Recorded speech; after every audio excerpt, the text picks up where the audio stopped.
hobbies? I appreciate this question. If you can't tell, plants. Plants, I love plants. I love taking care of plants. What else? Plants, I love reading. I love webtoons. The latest one I'm obsessed with, webtoons wise, is Lore Olympus, obviously. Let's Play! I love Let's Play. I love Let's Play. I just right now, the relationship building right now is just, it's wonderful. You don't often see it that way. The building blocks of relationships, you often don't see that, so I really, really appreciate it. The Remarried Empress, I think that's what it's called. The Remarried Empress. Talk about like Game of Thrones-y, love triangle-y story, set in like obviously kingdoms and different factions and groups, and that one's really good too. I don't quite know because that first chunk of the Remarried Empress, is it Empress? I keep thinking it's something else. But the first chunk of that webtoon is about how they got from the beginning. So the beginning of the end of that season, that first season. And that part to me was fascinating because there was a lot of backstabbing, a lot of treachery and planning and cleverness, and just the character building in that was just like, oh my god.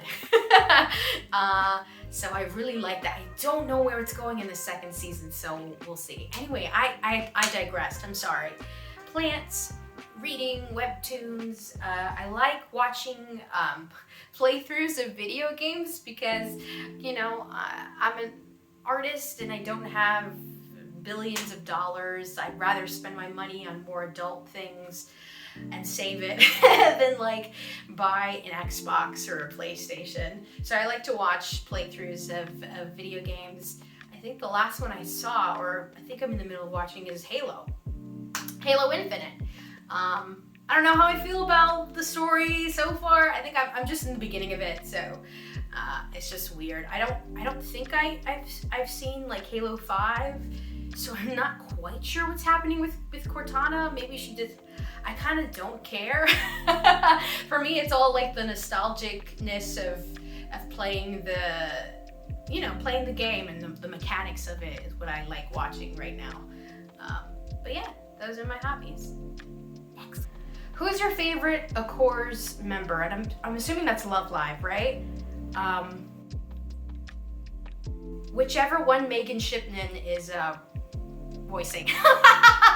Because Megan Shipman is one of my favorite people that I've ever worked with so far in my career. So whichever character, I'm not that familiar with the rest of Love Live, but whichever character she's voicing is my favorite. Much love. Next. What plant is your favorite to have / take care of? That's so specific. I really like taking care of the pothos. They're like the easiest to take care of. I'm sure if I had, for example, like this pothos up here, if I had it in dirt, I'm sure it'll grow a lot faster. But I like the fact that it's growing in water and that it's gotten to the size that it has gotten. Like, if I can show you in a separate video, perhaps, like there's like 4 leaf vines that are coming out right now. 2 in the front here, and then there's a long one to the right of me, and another one over here to the left of me. And yeah, I think to see it grow from, you know, it was like a tiny thing like, hold on, let me put this down. It was a tiny thing like this to how big everything just got is, I don't know, I love that. I love seeing the progress of that, and I'm just super proud of this particular plant, the Golden Sun Pothos. There's like this neon, which I need to water, it's kind of light, There's like this neon pothos right here. Really, really cool. I like the way it looks.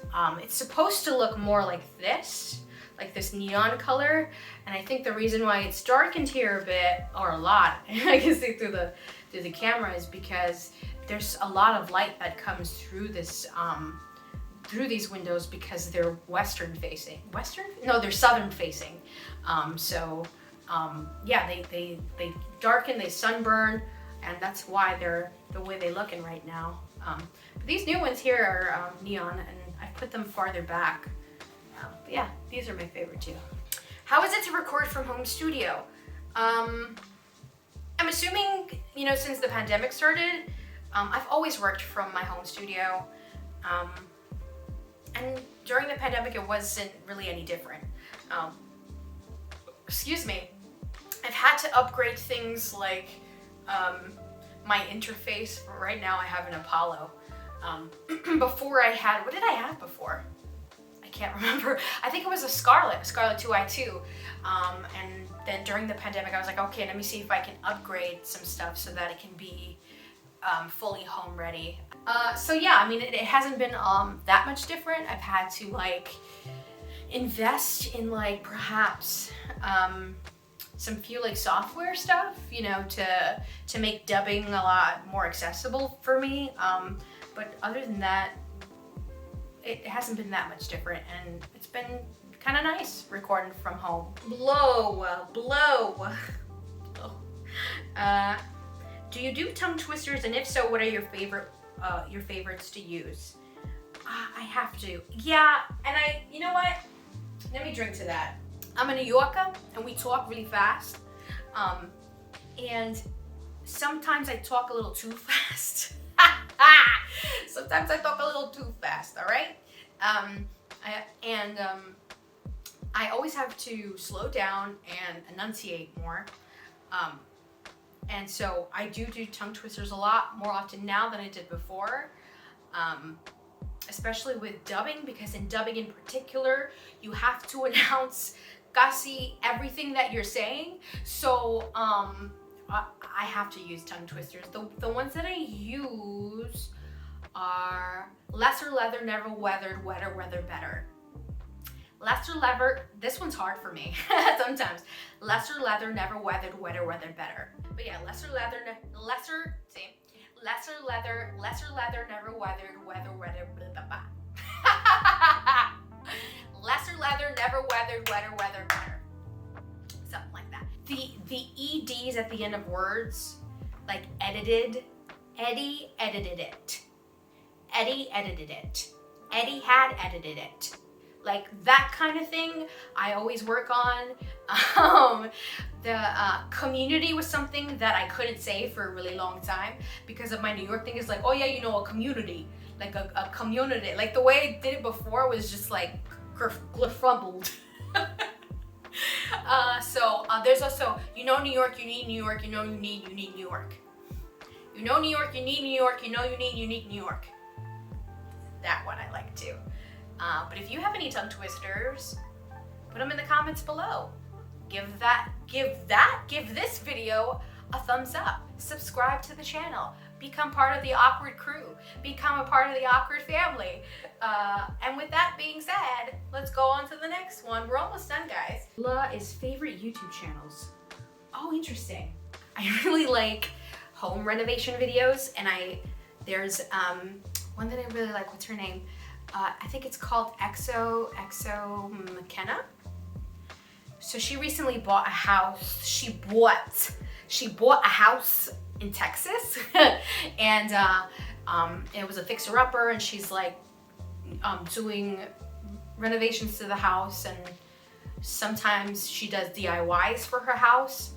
So I like her vlog. I like her as a person. Like, her personality is very uplifting, very positive. Sometimes it's a little too much, but I like how her attitude gets her through the things that she needs to get through, gets her through the things that she needs to get done, you know, for her home, basically. But I don't know, I like that about her. She's very bubbly and sunny personality. I just like her. I just like her channel.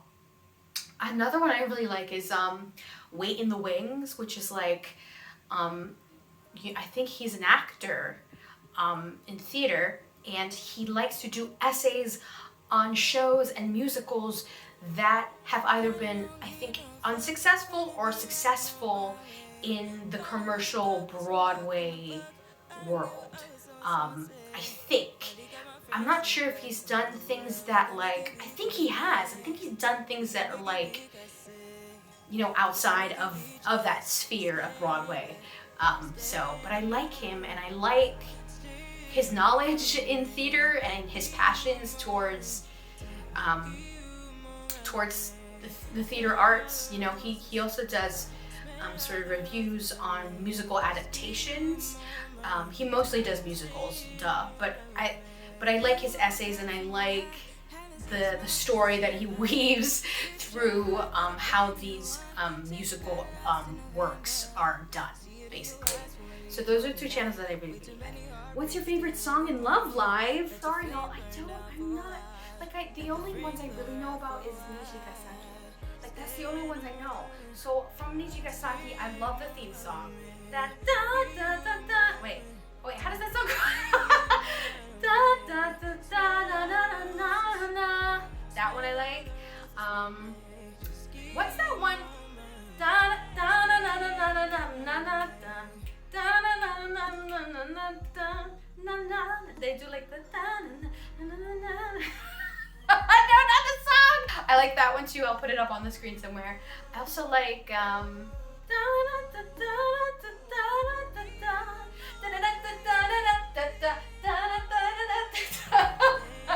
I think I sings that song, right?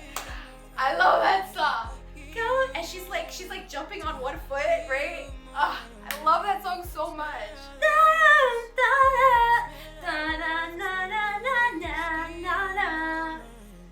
That song is probably my favorite, only because, first off, the animation. The animation in that show, when she's like belting, like, ah! Like when she's doing that, and then like the flames come up, and she's like, there's all of a sudden like fire tornadoes like coming out of nowhere, and she's just like, ah! She's like belting it out, and oh man, I love that part. And then the main character being like completely blown away by her singing and her passion, and like, it's just great. I love that song. That's probably my favorite. That answers that question. The other songs I love, but that's probably my favorite. Yeah, I just made a fool of myself. You're welcome. How does it feel to be part of Akudama as one of the lead characters in an anime that won Anime of the Year? How did you find your character's voice? First off, the fact that it won Anime of the Year was just insane, wasn't it? It was a surprise. A lot of people were like, what? And I think a lot of people underestimated Akudama, and I think it's a highly underrated show, and you guys should totally watch it if you haven't watched it. I mean, it's an honor.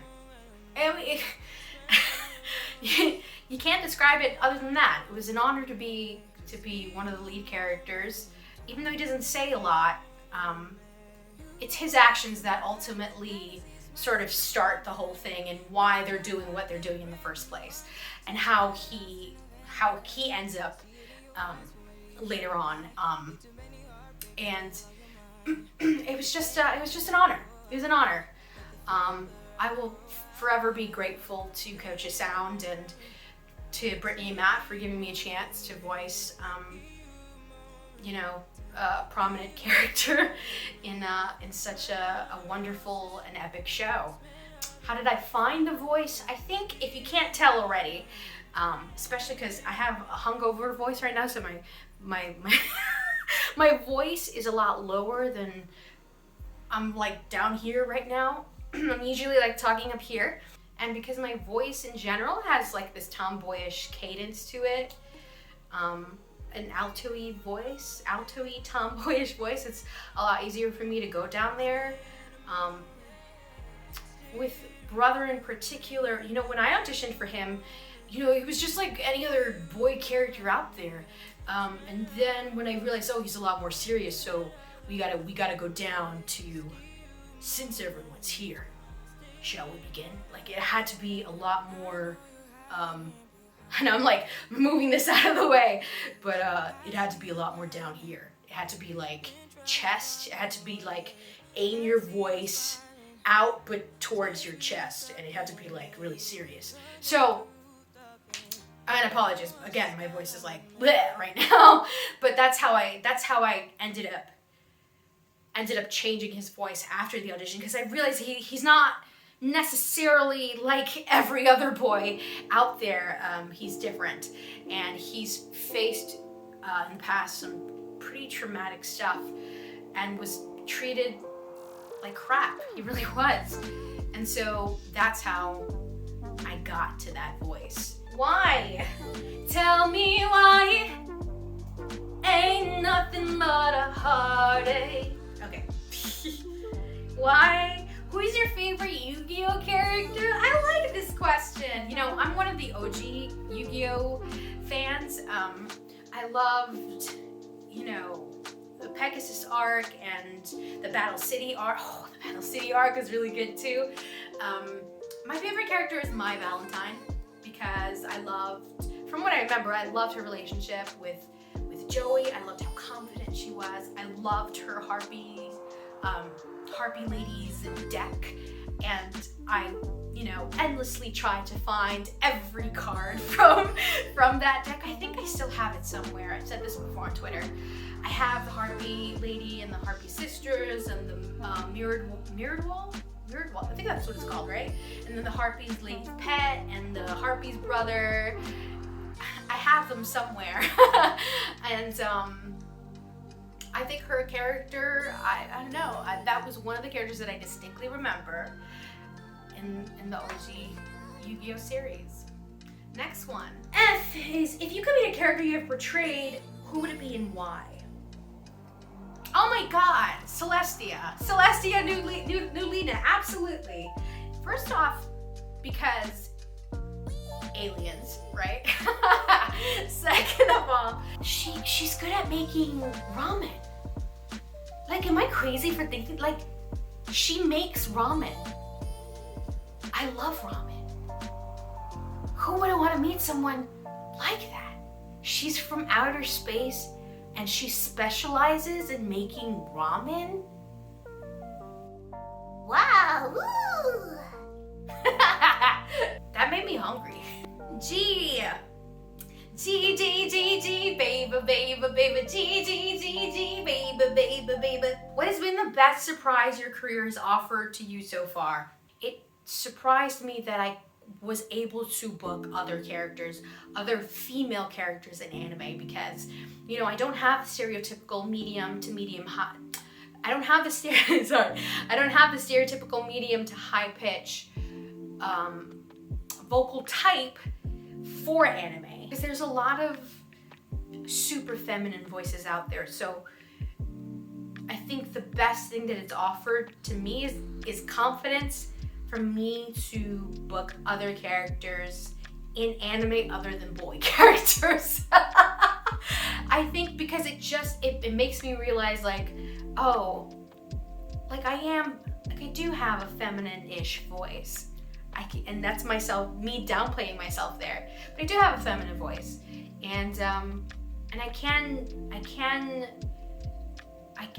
make it work, is what I'm trying to say. With my vocal type, I can make it work, and I can book other anime female characters. You know what I mean? It's easy enough to do in like video games. I say easy, not easy, but you know what I mean. There's a lot more characters out there that with my vocal type I'll be able to book stuff in video games and even in audio dramas. But in anime, it's so specific that for the longest time I've had this sort of phobia or a sort of lack of confidence with my voice. So I think that's one of the true things that this career has given me, like confidence in myself and in how I sound. I do have an interesting voice. I often thought like, I don't really have an interesting voice. My voice kind of sucks. I mean, who can relate to that, right? That was the question, right? What was it? Gee, okay. It's been the best surprise year. Yeah, so that was a surprise. That's what I meant. That is a surprise for me. That in anime, I'm able to book female characters because of what I said before. You is, what's your least favorite color? My least favorite color? My least favorite color, white. I do not like white. I don't like it when it's just everywhere profusely, like especially in homes where everything is muted and white. Can we please have some color, please? I don't like it. White everywhere to me feels medical. It feels cold. I don't like it. Where would you most like to travel? Scotland. I would like to travel to Scotland. South Korea. For the food alone. South Korea. Japan. Those are my three. Scotland, South Korea, Japan. Next one. We're getting bleh. Bleh is... What's a voiceover project that you would really love to be a part of? Oh, that kind of answered something from before. As I said before, anything fantastical. Like franchises would be like Halo or a Final Fantasy game. Genshin Impact, I'd love to be, speaking of Genshin Impact, they're not similar, but you know, anime-esque. So Genshin Impact. I'd like to be in more audio dramas. The world could use some more audio dramas. And I could use some more audio dramas in my life to work on, you know? Is there a manga that you're reading or read Is there a manga that you're reading or read that doesn't have an anime yet that you would like to voice act on? It's so hard to figure out which mangas out there are animes now. Well, here's what I will say. I think it's time to make I'm like, words are escaping me. It's time to redo Hitman Reborn. And I'd like to do the lead on that. I love that manga. And it's an anime. It's been an anime for a really long time. And it still holds up, I must say. And I don't think it'll ever happen to have a sort of retelling of that story, because the animation still holds up. It still looks good. For its time, it looks great. So I don't think that'll ever happen soon, but if it does, I'd like to audition for the main character. Por favor. Thank you. There was one anime, not anime, excuse me, I'm starting to lose my voice here.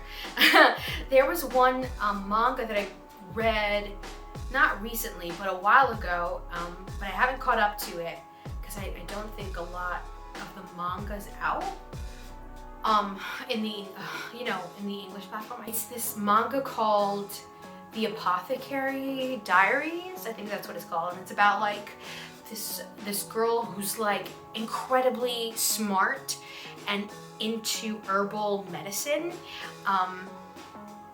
and she was on her way of building an apothecary for herself and for her livelihood when she gets kidnapped, and she is put into like servitude for I think the courtesans of the king, the emperor. I think this sets in China. She happens to help one of the courtesans, one of the high-ranking courtesans, in saving her child. Kind of spoilery right there, but that event has sort of promoted her into being a lady in waiting, and so you start finding out that she's incredibly knowledgeable and incredibly just independent and curious. There's like this good-looking, what is he, a eunuch, I I believe, or someone, I don't remember, but he's like really good looking, and she's like appalled by this good looking cat, but like he's really drawn into her because of that. It's interesting. As to who I would voice act in, I don't know. Probably like one of the high-ranking courtesans. The courtesan's one of their ladies-in-waiting, like the one that's in charge. I forgot her name. If you're into like, it reminds me of Shakespeare. Yeah, to be or not to be. No, it reminds me of like Sherlock Holmes, but set in China, and it's more about like medicine and sort of trying to figure out the mysteries of what's causing the things that are happening. I have to be really vague like that, but yeah, it's like sort of mystery and like herbal medicine and science and yeah, I like it. And if you want to check it out, it's called The Apothecary Diaries. The last question is, how was this year for you? Wow, what a great question to end on. Oh man, I'll drink to that. Hold on. For your year, I hope your year was fantastic before I talk about mine. I hope your year was fantastic, even though, you know, we're still in this pandemic, and I hope you're taking care of yourselves. I hope, you know, life has been kind to you during all of this. And here's to your health and your happiness and your goals and dreams, and I hope you get to fulfill them in the next one. With that being said, this year for me has been, it's been surreal. It's been crazy. It's been like a roller coaster, truly. I don't know what to say other than that. It's been wonderful. It's been crazy, yet wonderful. It's been up and it's been down. It's been to the sideways. It's been upside down. It's just been all over. It's been hectic, but it's been great. It's been like I've made strides. I think, as I said before in my update video, I've made strides, and I know I still have a lot of work to do. But where was I going with that? With one foot in front of the other, I just know that, you know, I'll get to the place where I need to be. I'm really grateful, and thank you all for sending me those questions. I really appreciate it. I didn't expect any responses, to be honest. So I really, from the bottom of my heart, I really appreciate it. 2021 is almost over, and I'm looking forward to 2022. We'll see what happens. For all of us, we don't know what tomorrow will bring, but I just hope that it's filled with happiness. I hope that you just have a good new year, you know. I love y'all to death. Thank you for coming along on this journey with me. I'll always be thankful, and I'm always gonna be grateful for it. And I don't know if there are gonna be more videos after this. Gosh, because it's not easy, you know, doing this constantly, you know, YouTubing is hard. YouTubing is hard. Probably like this year and the year before, I'll probably see you at the end of the year and be all reflective and sentimental again. But thank you guys so much. If you haven't subscribed to the Awkward Army, am I using that? No. And yeah, I'll catch you in 2022. Happy New Year, happy holidays. Bye. I love y'all.